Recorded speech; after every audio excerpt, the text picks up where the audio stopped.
Hi, it's summertime. School's out. Most of the kids are at home. They're bored. They're driving you nuts. You can't get anything done. You're wondering, what am I going to do? It's going to be a long, long summer that way. But I'm going to show you what I can to help you so that you can have a great summer and be an amazingly awesome mom.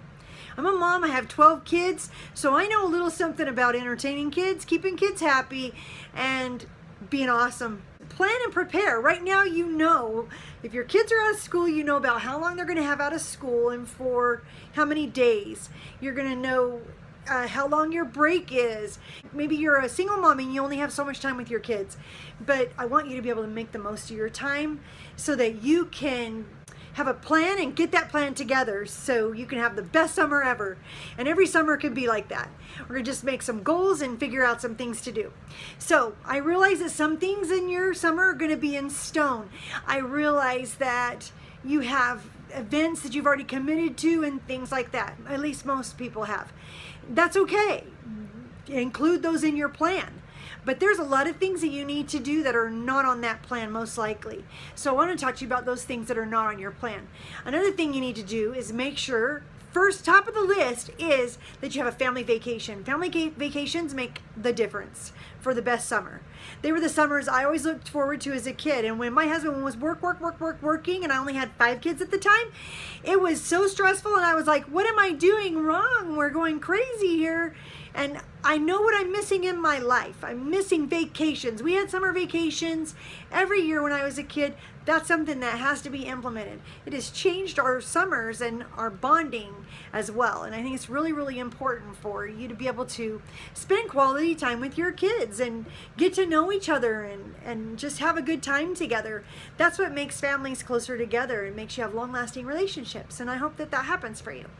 So if you haven't decided where you're going together as a family, you need to decide today what you're going to do as a family this summer together. I don't care if it's a staycation. I don't care if it's Disneyland. I don't care what you do.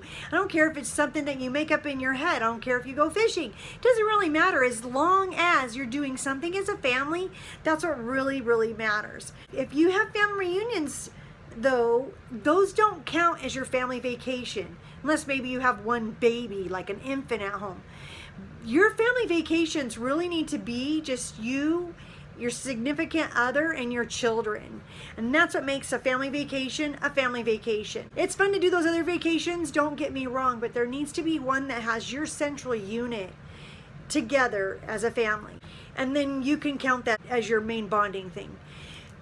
The second thing I would suggest is go see do. You got to get the kids out of the house. They're going to get cabin fever. They get depressed. We get depressed. Nobody wants to just stay in the house all day. Fresh air is good for the soul. Kids need it. They need to run. They need to stretch their legs. They need to exercise. They need to climb. They need to fall. They need to laugh. They need to scream. They need to just do all the things that it means to be a kid. That's all important, and you've got to do that for your kids. Most of the things I suggest now are going to work even if you're broke. I've done them on a minimal to no budget.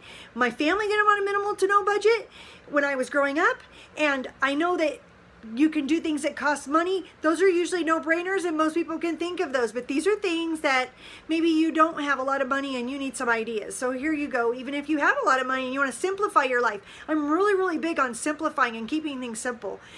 So think about, what do you like to do? Do you like to do things when it's warm and sunny outside? Do you like to stay cool and cozy indoors? Those might help you. Or do you like a little balance of both? Those are good things to think about first before you make your plans, or as you're planning. Maybe you like a little bit of both. So the main thing is get out of the house. And your kids will thank you, and they'll thank me. Kids, you're welcome. There's little local parks that you have. They have a concrete pad and little water spigots sticking up. Those are great places to take. Most people think of those. But you have local and community water parks too. You have sometimes theme parks in your area, especially if you live in a warm area. Take them to the theme parks. You can do that so many days a week or so many days a month. But changing things up is going to be important, because otherwise it's not memorable. You just remember a couple as you're older. So change things up and constantly be doing things.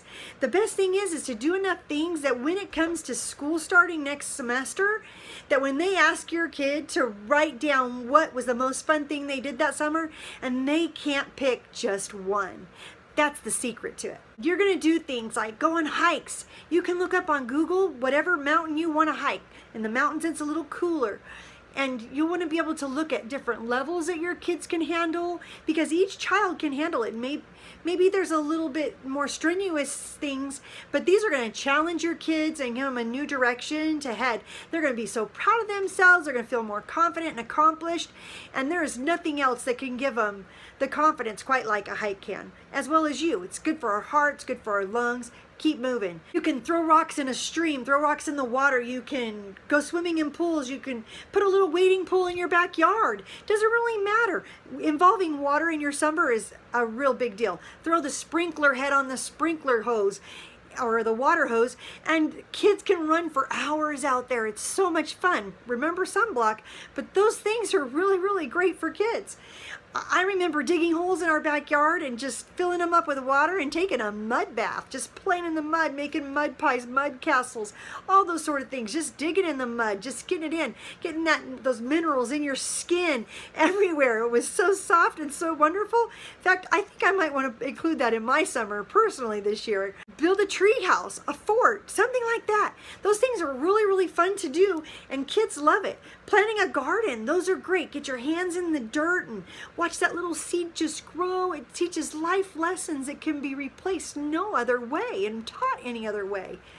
It doesn't matter if you build a lot of things inside or outside, but mostly get them outside. That's where the real learning begins. Stargazing at night. Going fishing, those things make memories, and that's what's really important. Now, if you like the cooler, cozy indoor temperatures, then you might want some indoor fun. Some things that I would suggest are like going to the library. Your local library will have like crafts and activities, things for your kids to do. They have reading time, reading sessions where they read to your kids. You can check out a few books and take them home and read those to your kids. Reading is really good. If you can include 15 minutes a day, up to 30 minutes a day, even longer if some kids really like it, that is so helpful for your kids. They're going to be better readers. They're going to be happier. They're going to have a world outside their own life that they can imagine, and their imagination will stretch. Good and directed, they'll learn things. You cannot go wrong. Try to find good classic material, because there's more substance to those kind of books than just frivolous reading books.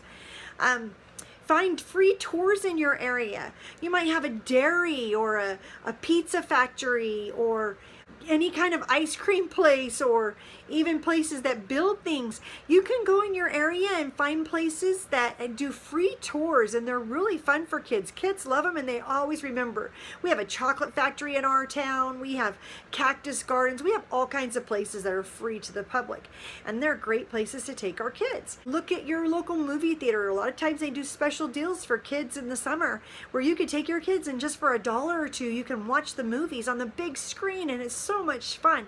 I mean, if you want, buy the popcorn too. It makes it kind of fun, but at least sitting there and watching that big screen film, sometimes those are fun. If your kid takes a nap, you paid $1 to get some peace and quiet, well worth that $1. You might have a local theater company where they do plays and things like that are so fun for kids. They're fun for me to watch too. Let your kids get out. Let them see those things. Those are really great things to do for your kids in the summer. You can have an art class, or find a local art class for your kids to attend. You can have cooking classes. We've had cooking classes at our house. Or you can send your kids to a cooking class. I have a friend who every summer she puts together a gentleman's course, and she teaches her kids every week things about being a gentleman, because she has a lot of boys. Not as many as me, but she still has a lot of boys. I have 9. She did those and taught her kids manners. So we've been incorporating a lot of those things, because that was such a great idea. Girls clubs where you paint nails and do hair and put makeup on and dress up and play games and talk about boys and all those things that girls like. Those are great fun things to do. Just finding those different varieties of things to do every week. Just include something every week, and it's so much fun for your kids. And that's really what it's all about. Think outside the box. Do things differently than you've ever done them before. Try to do something every day. Your kids are going to love you. They're going to love their summer. They're going to have so much fun. They're going to probably beg for more, but hey, if you tell them one thing a day, then they'll probably be okay. Tell them they can do this, that, and that when they're not, like playing checkers or maybe watching a video, whatever it is you like to do in their spare time. Because having those kids with you is the most precious thing. Whether you only get them for a weekend or whether you get them long periods of time, or if you're the sole person with them all summer long, it's up to you. You're the parent. Make it fun. When you're taking care of them, you're also taking care of you. Just remember, sky's the limit. Make it better. Get out of the house. Have some fun. The earth is your playground. Play nice. Play fair. Always care. Take care. Next week, I'm going to talk about goals and how to reach your goals. I hope you enjoyed this, and I hope that you keep coming back. I'm going to try to have one every week and sometimes more.